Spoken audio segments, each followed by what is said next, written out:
Hey, I'm hey. always jamming to that. What's up? What's up? All right, we're finally back. It's been a while. We miss you. I hope you missed us. We're back. We got a very, very exciting show today. We're going to start off with the usual off market deals of the week, and we have a couple of really good deals that Chuck is going to present to us. You can only Then we find them have, here. oh, yeah. And then we have a special treat, very successful speaker, HGTV personality, coach, investor. She is a powerhouse, and she's going to share with us tips, strategies, how she got started, how you, as an investor with no money, can actually start investing in real estate. So I'm excited about that. I'm excited about that one. This is a guest that Leo and I were like, we got to have this person on, and we feel like we know what we're doing, but we feel like we can still learn from this woman. She's incredible. Always be learning. That's right. All right, Chuck. So let's just jump right into it so we don't waste too much time. I'm going to go ahead and kick off our segment, Off Market Deals of the Week.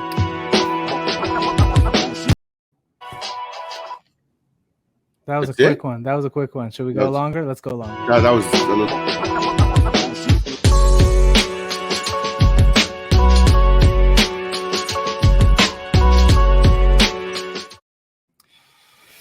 All right, Chuck, talk to us. What do we have? Do we have anything exciting? Yeah, we've got a couple of really exciting projects. Everyone is asking for Pacific Palisades. Pacific Ooh. Palisades is it's been blowing up, but you can't get properties there because it's a small community. They have their agents there, and it's really difficult to get off market opportunities there. I've got something that it's a 6,500 square foot lot. It is surrounded by $6.5 million homes all around it. Any way you look, any way you go, $6.5 million homes. Some more, but 6.5 on average. You can build a 6,300 square foot home there, which is with a basement. You can sell it for $6.5 million. The build will cost you about $1,700,000, $1,750,000, and you can buy it now for $3.3 million. So after commissions, after holding costs, after closing cost, you've got net $1 million in profits. This is for the builders out there. This is for the investors out there. To me, it sounds like it's for an investor or a builder that wants their own home, because that sounds like a property you may not even want to sell. You're just going in with, once you're said and done, close to $2 million of equity. I mean, think about it though. A lot of these guys, they want to buy, they want to build, they want to sell and make some money. This is $1 million profit. I don't know. You start kind of trying to figure out, okay, do I keep it? I've got $1 million in profit or $1.5 million in profit, or you know what I mean? So it depends. If you've got builders, if you're a builder, you want information on this. I'll tell you another potential spin, and do your own due diligence out there, obviously. But I have a buddy who actually lives in Palisades also, and he purchased a property in Malibu strictly for investment purposes. He bought it for just over $5 million, right on the water, years ago. That property today is at least 8, obviously. But he's bringing in, on a bad year, $800,000 in income from Airbnb. And these coastal properties, they're renting for $3,000 to $4,000 to $5,000 a night, easy. So that could be a good play there. Hold on to it, keep it. Yeah, I mean that property. If you rent it on like long term tenant, that's a $30,000 a month property. Right. Yeah. You know. The The numbers are next there. one, What by else the you way, got? if you want information on this, send an email to chuck@lafixers.com. I'll get you all the information. Another one is also, actually, it's not going to be on LA. I can put on lafixers.com, whatever. But another one is also in Pacific Palisades. This one is on Radcliffe. It's almost 12,000 square feet. It's nice size lot. You can pick it up for $2.6 million, or you can wait for it to hit the MLS and pick it up for $2.8 million. But now, pre-MLS, here and only here, You can pick it up for $2.6 million. Again, you can either go to lafixers.com or email me at chuck@lafixers.com, and I'll get you exact address, access, all that good stuff. You want to share the address? I can pull it up right now. We can see some photos. Not really. All right. That's worth a shot. What else we got? I've got a fantastic opportunity in Hollywood. I'm going to send this information. It's a RD 1.5. Ooh, I'm listening. I know you love that. It's a RD 1.5. Let me find it. Here we go. 12,000 square feet of RD 1.5 in Hollywood. Okay, so let me break this down, because I feel like I've become somewhat of I don't want to call myself an expert, but I know the RD 1.5 game. I'm involved in multiple projects like that as we speak. So before Chuck gets into the numbers, let me break this down. RD 1.5 allows you to build 1 unit per 1,500 square feet. Okay. Now, once you go over 4 units, you're considered commercial. You have different building requirements, but you also get to add density bonuses depending on the TOC tier that you have. Do you know what tier it is? That is a good question. Let me find out. You want to give me the address? We will show everybody how to pull that up on Zemus and analyze it very quickly. Let me think about that. I keep trying to get the address. All right. Anyways, carry on. 12,000 square feet. All right. RD 1.5. Yeah. So that means you can build 8 units by right, potentially additional units according to what the TOC tier is. Plus, you can add an ADU for each one of the structures. So you could either do 4 duplexes and then add 4 ADUs to that, or you could just build it as an 8 unit. What are the numbers, Chuck? I'm actually looking right now to see what the tier is, if it's even in. Oh, it's tier 1, TOC tier 1. Okay. So, you can pick this up here. Let me get back to my notes here. You can pick this up for $3.7 million. You can build 6 luxury, ultra luxury townhomes. Each one will sell for $2 million. That's if you do it the right way. Rooftop deck at the top. You got your 2-story, and you can do 6. Now, the sellers are saying that if you play with it, you might be able to go up to 8 units. I haven't checked that out yet. I'm having my civil engineer look into it. But to pick it up for 3.7, and you got a $12 million exit. This is Highland and Santa Monica area. It's a hot area. There's tons of new development there. You're right around the corner from, what's the name of that? The Kodak Theater over there, Hollywood. I mean, it's right in the middle of everything. So, if you want more information on that, I will have that up on lafixers.com, or email me chuck@lafixers.com, and I'll get you more info. All right. And you can only find those here. Remember that. Find them here Once a week. So we didn't mention what we have going on this week. We've got let's talk about that. It's actually exciting. I'm excited because we're gonna be able to not only do our show as we do our show, but we're gonna do it with hundreds of professional investors and like-minded individuals, speakers. So we're joining the Los Angeles Real Estate Investors Club Expo in UCLA this Thursday, right? Thursday. And right. I think we're probably going to be there around 6 p.m. from 6 to 9 in the Vendor Expo. And we're going to set up our own live podcast. So if you're going to be in the area, come join us. You can get free access. You can also learn investment strategies, tips. You'll hear about deals that different people have, including Chuck. And you'll be around a lot of like-minded individuals that just want to make money in real estate. Yeah, and this is happening at UCLA. We can throw the link. I don't know if you've got the link here, but we can throw the link on there. It's at UCLA. A couple of really, really interesting keynote speakers. One of them is with us today on the show. and looking forward to it. I mean, finally, vibing with some real live people. We've been, we started rubbing elbows because we couldn't do this real live thing, but now that we can, watch out, watch out. There you go. Okay, so those are some good deals. Now we have a good treat and the guest that you've all been waiting for. Chuck, why don't you take it away and introduce our guest speaker? Well, we've got Amy Mahjoory. She is a power player, author, motivator, coach.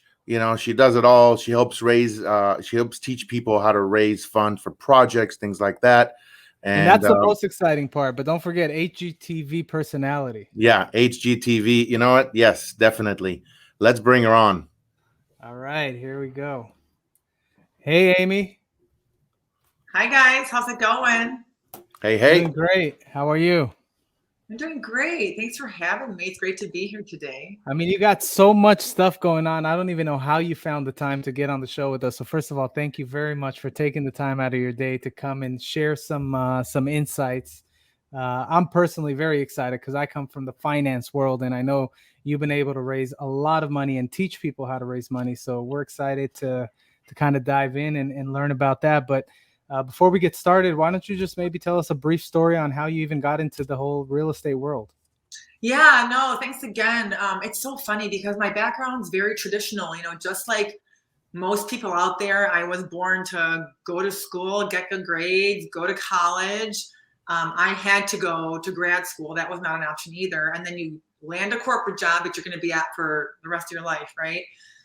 So that's what I did. And then I still can't believe it. 14 years into my corporate job, I took a step back and I'd come, to a fork in the road and realized I wasn't doing what I loved. And I was one of those people who would sit at home watching those home renovation shows. And that's what I wanted to do just as a side hustle. And, I didn't know what I was doing. So I did decide to invest in coaching and mentorship, back then, 8-9 years ago. And then it just took off. Like, it was not my plan at all to do this full time. And in my first year as a brand new investor, because I knew how to raise capital, while working a full-time job, I was able to buy, renovate, and sell 10 properties in just 1 year. So once I did that, and of course the financial upside, was nice.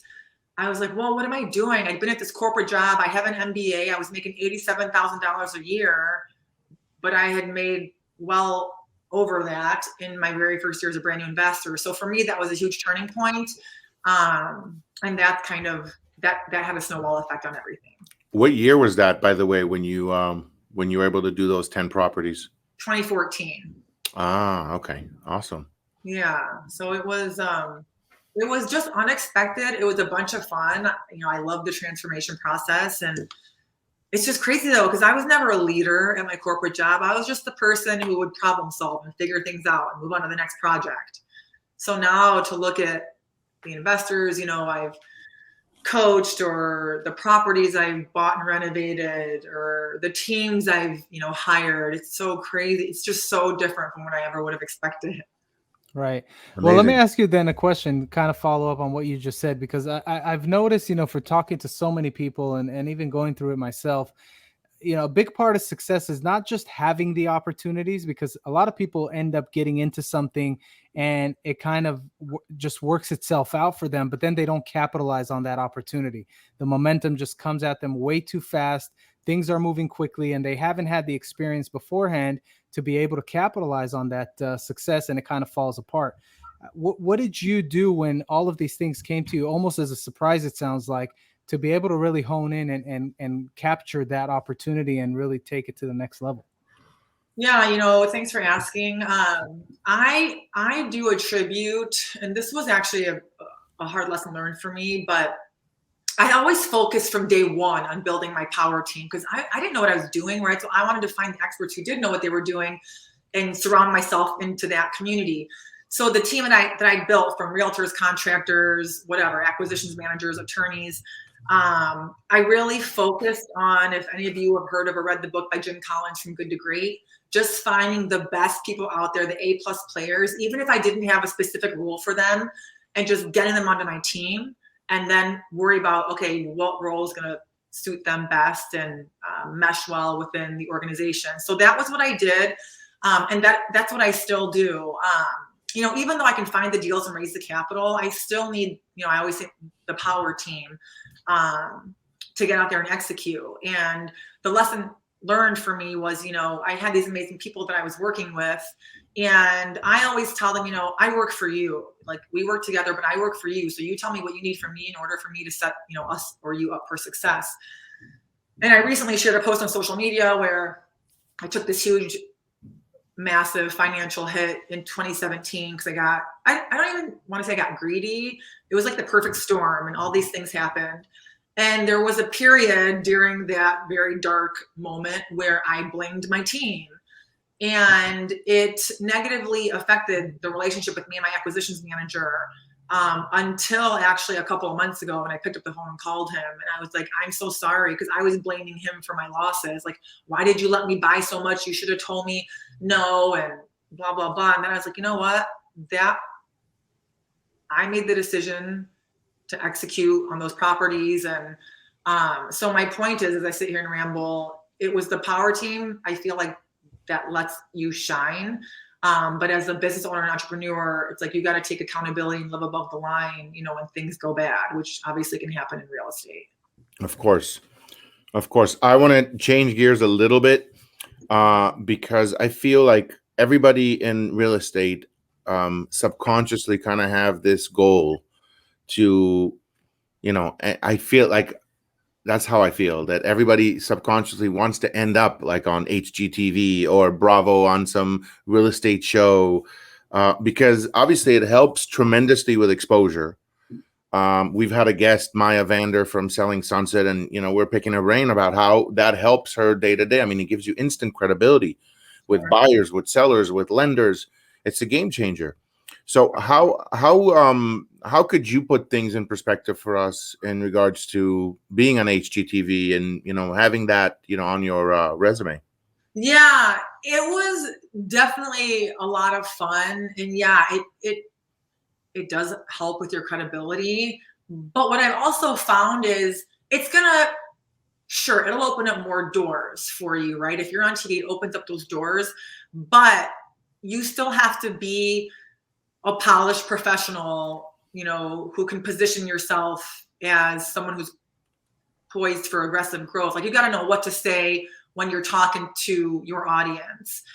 So I always still say, no matter how experienced or inexperienced you are, whether you're part-time or full-time, like, have a system, a script, a step that you follow. Because sure, TV and big name coaches and mentors, it will help you get to the next level as far as putting you in that environment is concerned, but you still got to close the deal by sounding articulate and knowing what you're talking about. Yeah. By the way, one more transition to something that we're both a part of, Los Angeles Real Estate Investors Club, that I've become their acquisitions manager, and I work closely with Lloyd, the president, who actually connected us.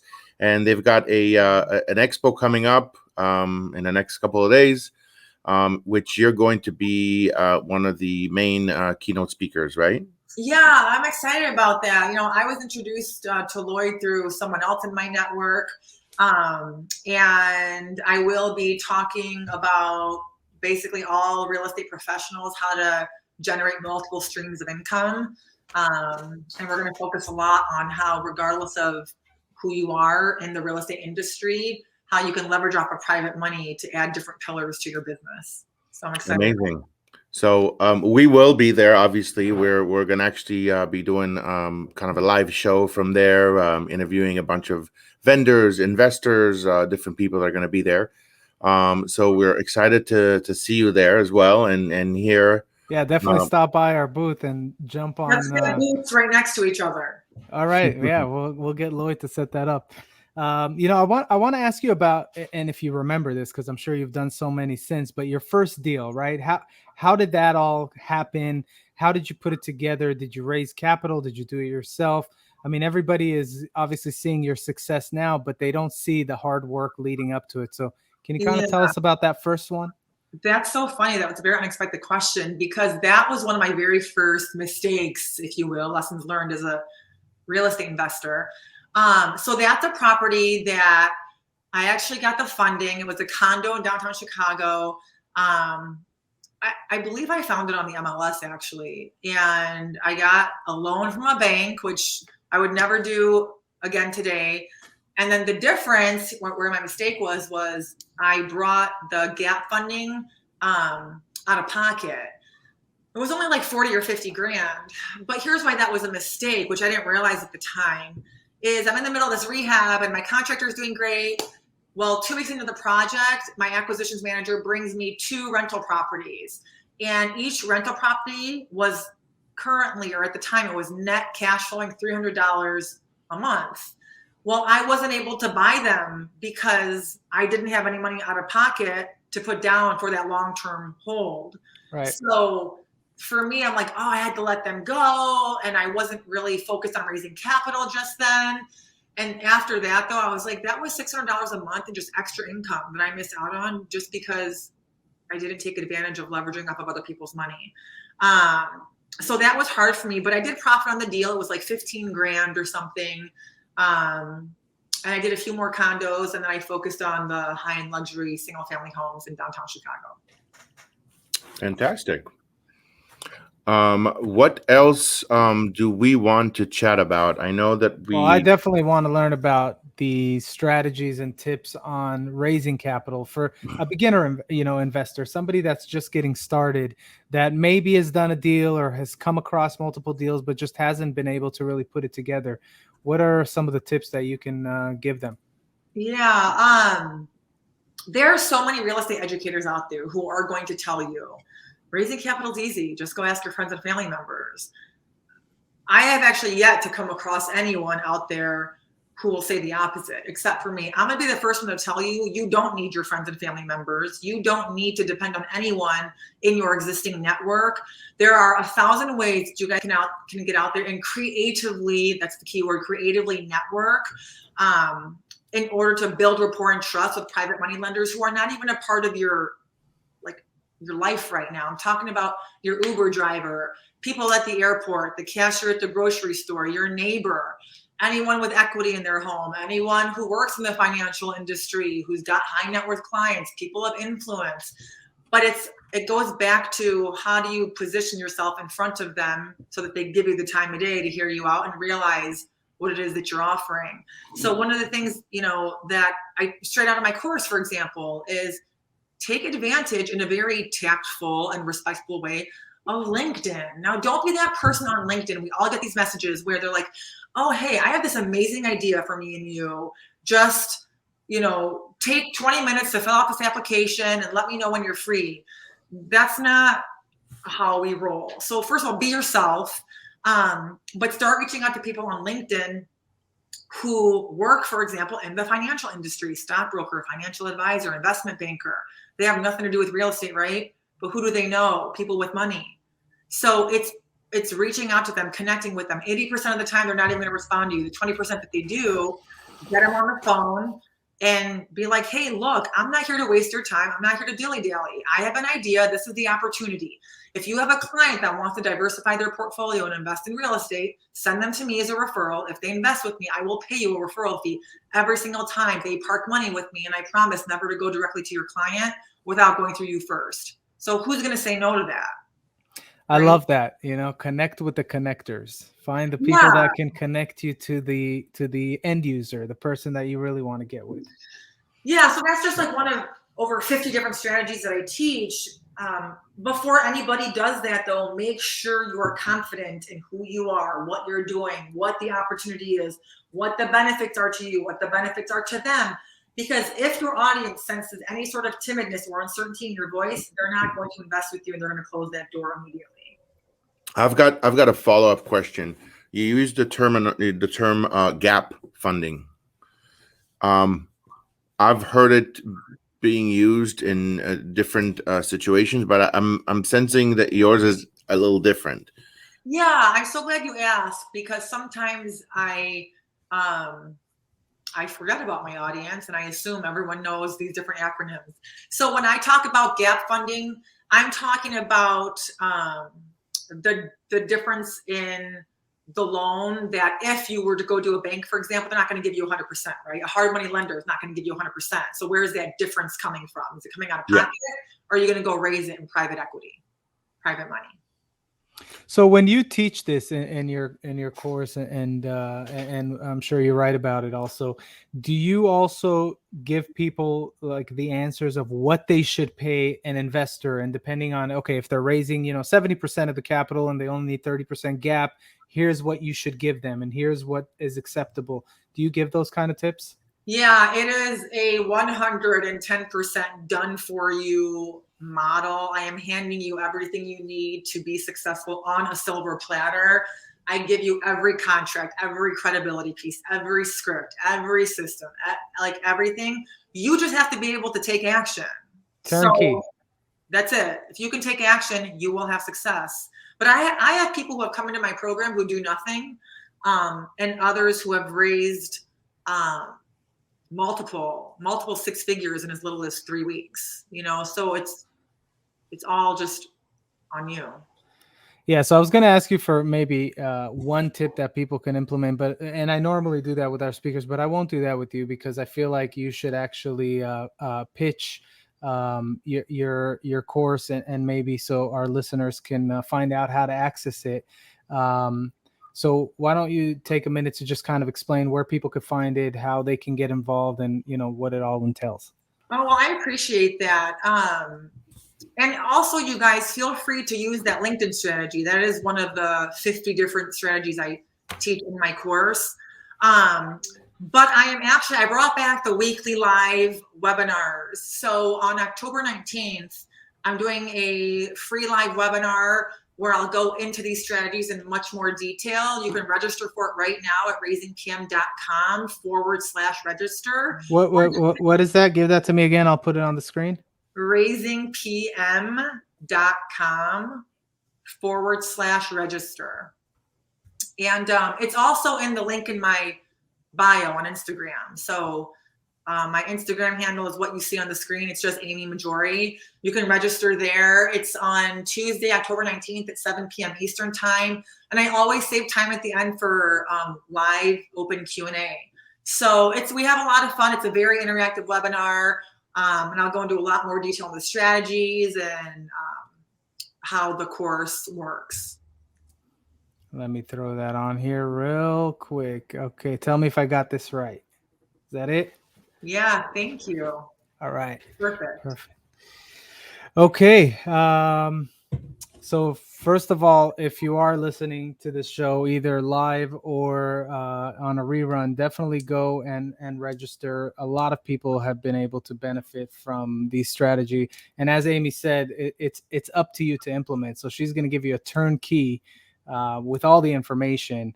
If you're hungry enough and you want to be successful, then the best way to become successful, and we talk about this on the show all the time, Chuck and I, is find somebody that's done it and copy them.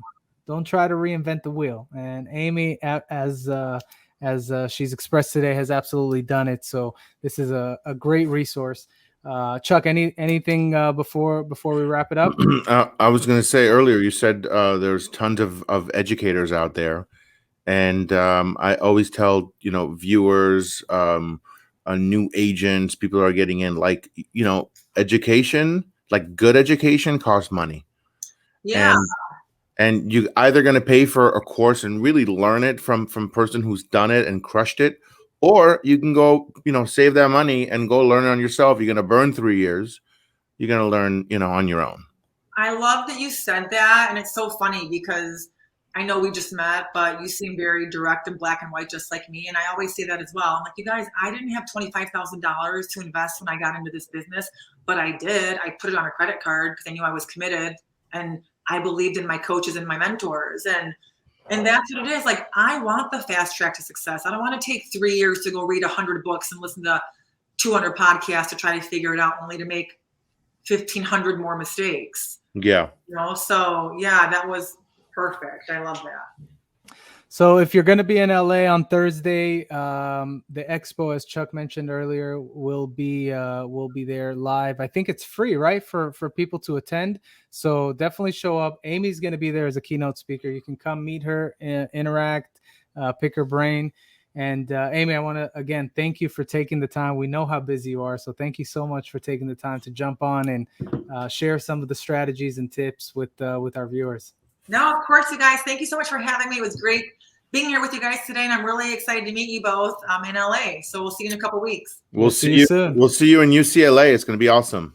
Sounds great. Yeah. All right. Later. Bye-bye.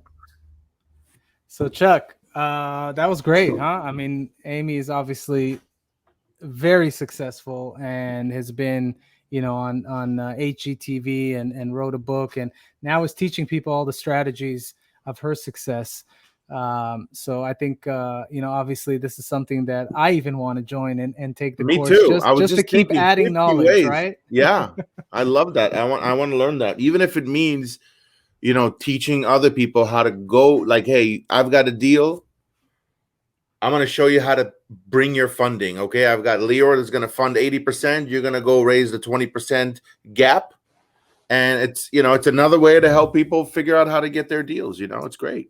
And I think, the biggest thing, and we've talked about it before, but a lot of people make the mistake of not leveraging, right? They're so nervous about the cost of financing and the cost of borrowing money. And they don't realize sometimes just, to bring in a cash partner, is more expensive than maybe borrowing from a hard money lender, or just being able to get an investor that is a passive investor that's not going to be involved in the decisions and really just kind of slow the process down.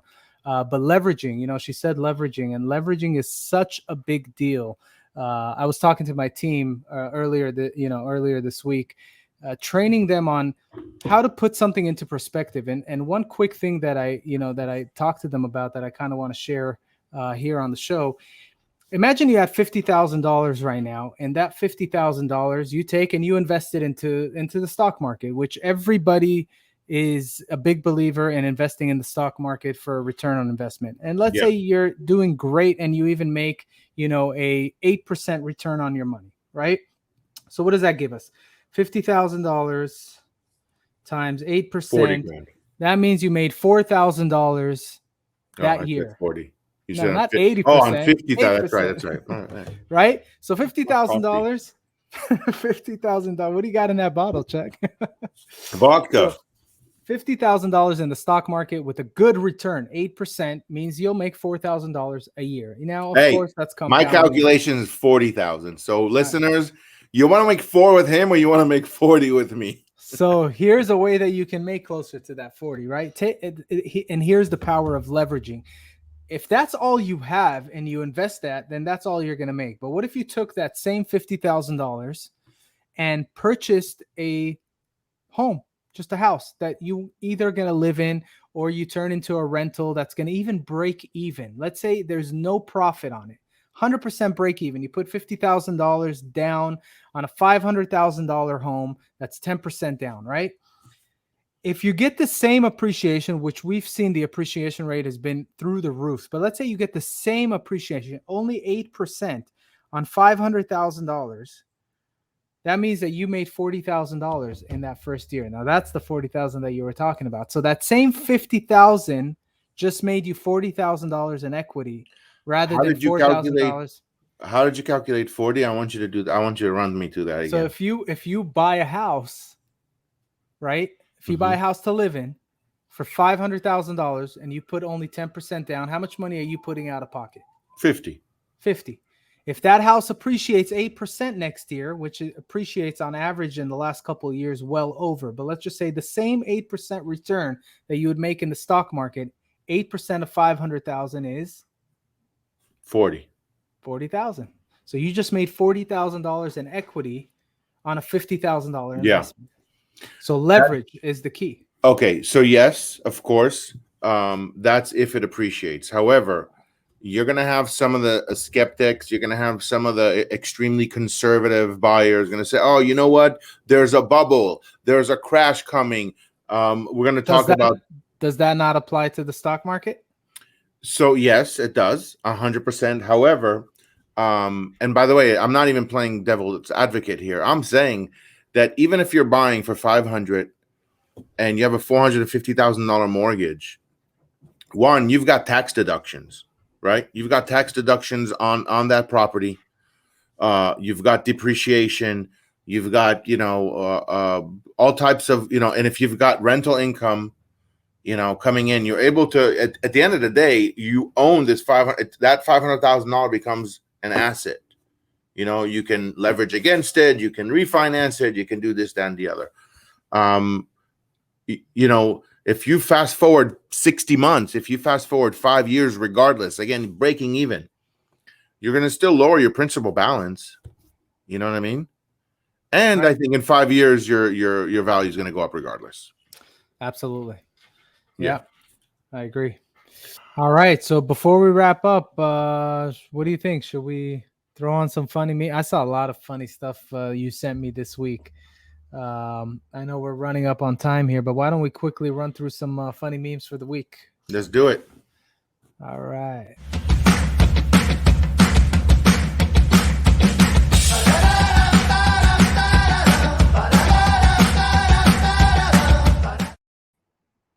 I told you sell. Oh, let's go. Let's do this.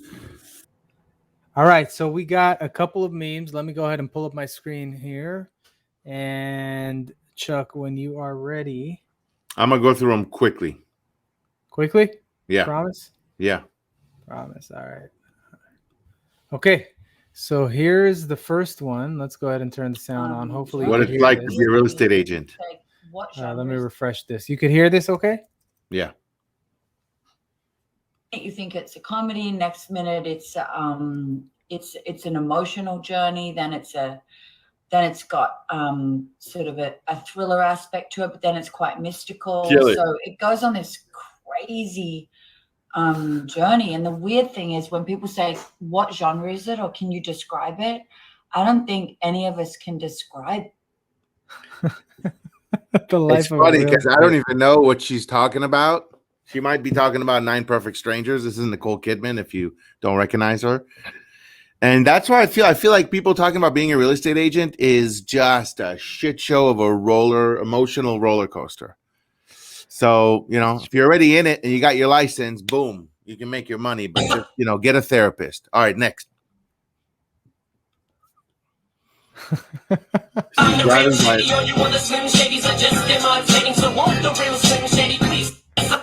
How many people, if you feel like you're one of these people right now, go ahead and comment right now or raise your hand or throw an emoji or something. But how many of us, I know I feel this. I'll put that on again.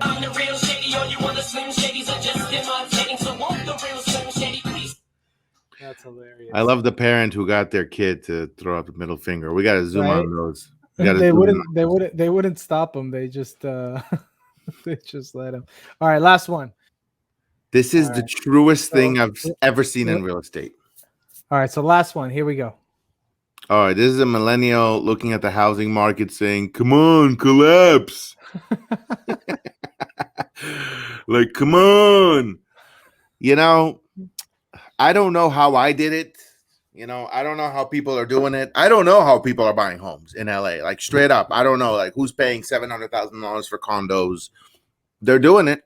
Utilizing people like Leo, but they're doing it. Money's cheap, so people are justifying it because money's cheap, but money's not going to be cheap for long. So got to make moves. Got to make moves. All right. Well, anyways, thank you again for joining us. Another episode. We're back. We're excited. Catch us this Thursday at the LARIC Expo, Los Angeles Real Estate Investors Club.